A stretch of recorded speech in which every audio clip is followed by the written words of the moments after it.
Hey, it's Rebecca Smith for the KBIA Newsroom in Columbia, and it's time for Missouri Health Talks, a project where we listen in on Missourians' conversations about access to health care.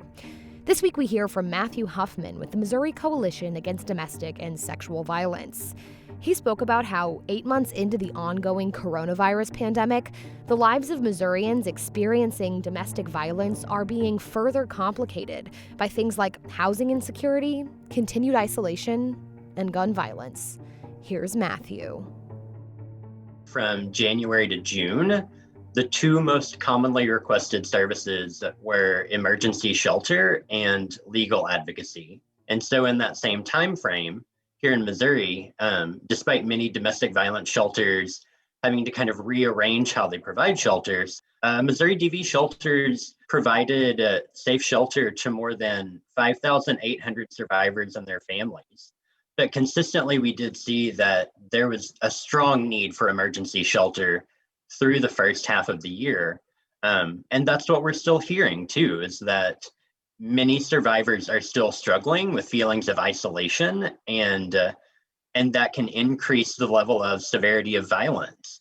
You know, I don't want to in any way downplay the severity of the virus because, it is and will continue to be a major public health crisis in Missouri. That being said, I think the pandemic has put blinders on other public health crises that are happening. And so the Violence Policy Center recently released two new reports. One is on intimate partner homicide, and another is on Black homicide victimization.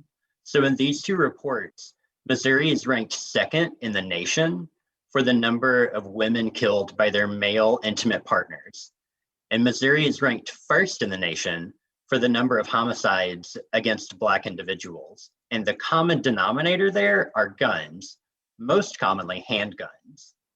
And so the simple fact of that is Missourians are paying with their lives for our state's lack of gun laws. And this is not a number one and number two ranking that we should be proud of as a state.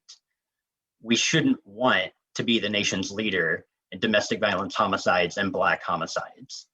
So we need to be having these conversations now. We need to make sure that folks understand the frequency and severity of how this violence is occurring in our state, and we need to have really coordinated efforts to prevent it from happening and then to strengthen our policies around it as well. I think that, something the pandemic has done is really expose the various health inequalities that Missourians are facing. Many Missourians were already working hard to make ends meet, and we're living paycheck to paycheck. And part of what we see in the pandemic is that many more folks are now experiencing housing insecurity and food insecurity on top of, we are still in the middle of the pandemic. And so I think we really do need to be looking at how all of these things are intersecting and how that's impacting the most vulnerable Missourians. That was Matthew Huffman with the Missouri Coalition Against Domestic and Sexual Violence, speaking about how intersecting factors like gun violence and housing insecurity are further impacting the lives of those experiencing domestic violence. That's it for this week's Missouri Health Talks. Tune in next week for more conversations from throughout the state about health and access. I'm Rebecca Smith. Thanks for listening.